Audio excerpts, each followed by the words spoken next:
មេរៀននេះមានរយៈពេល1 ម៉ោងនៅក្នុងមេរៀននេះសិស្សនឹងរៀនអំពីសារៈសំខាន់នៃរបបអាហារដែលមានតុល្យភាពនិងព័ត៌មាននៃរបៀបនៃការអភិវឌ្ឍទម្លាប់បរិភោគអាហារដែលធ្វើឲ្យមានសុខភាពល្អបន្ទាប់ពីសិក្សាមេរៀននេះសិស្សនឹងទទួលបានសម្បទាចំនួន3ដូចជា 1. វិជ្ជាសម្បទាប្រាប់ពីនិយមន័យតុល្យភាពអាហាររៀបរាប់ពីសារៈសំខាន់នៃការបរិភោគអាហារមានតុល្យភាពនិងផលវិបាកនៃការបរិភោគអាហារគ្មានតុល្យភាព 2. បំណិនសម្បទា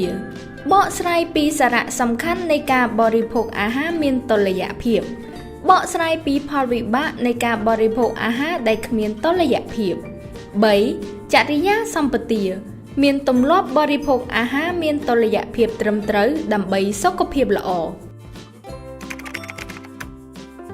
ដូចបណ្ឌិតដែលហៅថាតុល្យភាព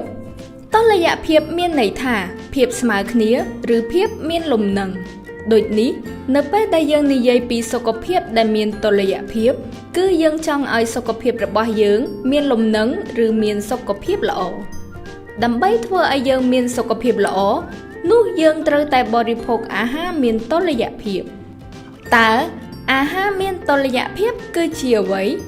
គឺជាការបរិភោគអាហារចម្រុះមុខនៅក្នុងបរិមាណសមស្របដើម្បីទទួលបាននិងរក្សានូវទម្ងន់រាងកាយឲ្យមានសុខភាពល្អរបបអាហារមានតុល្យភាពមានសារៈសំខាន់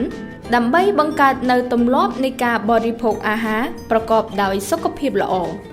ការបរិភោគអាហារមានតុល្យភាពរួមជាមួយនឹងការធ្វើសកម្មភាពរាងកាយឲ្យបានទៀងទាត់នោះយើងនឹងទទួលបានជីវិតពោរពេញដោយសុខភាពល្អតើអ្វីទៅជារបបអាហារគ្មានតុល្យភាពនៅពេលយើងបរិភោគរបបអាហារគ្មានតុល្យភាពគឺអាចនាំឲ្យយើងមានទម្លាប់បរិភោគរបបអាហារមិនមានសុខភាពខាងក្រោមជាទម្លាប់នៃការបរិភោគអាហារដែលគ្មានតុល្យភាពបរិភោគនៅអាហារដែលផ្អែមខ្លាំងប្រៃខ្លាំងនិងខ្លាញ់ច្រើនមិនបរិភោគបន្លែឬបរិភោគតែអាហារណាដែលចូលចិត្តឬជាអ្នករើសចំណីអាហារនិងបរិភោគច្រើនពេកឬតិចពេកប្រសិនបើយើងបរិភោគអាហារដែលគ្មានតុល្យភាពញឹកញាប់តើនឹងមានអ្វីកើតឡើងការបរិភោគអាហារដែលគ្មានតុល្យភាពគឺដូចគ្នាទៅនឹងរបបអាហារដែលមិនមានសុខភាព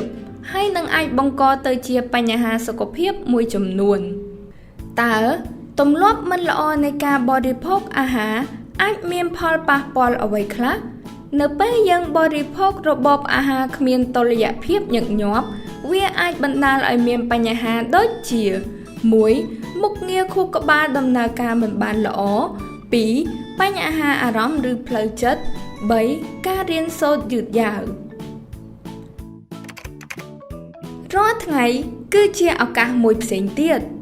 ការរក្សានៅតុល្យភាពជារៀងរាល់ថ្ងៃនិងជារៀងរាល់ពេលគឺមិនមែនជារឿងងាយស្រួលនោះទេសម្រាប់ការរស់នៅជាក់ស្ដែងការផ្លាស់ប្រែទម្លាប់របស់បុគ្គលម្នាក់អាចត្រូវការរយៈពេលយូរព្រោះវាមិនអាចកើតឡើងក្នុងរយៈពេលត្រឹមតែមួយថ្ងៃនោះទេ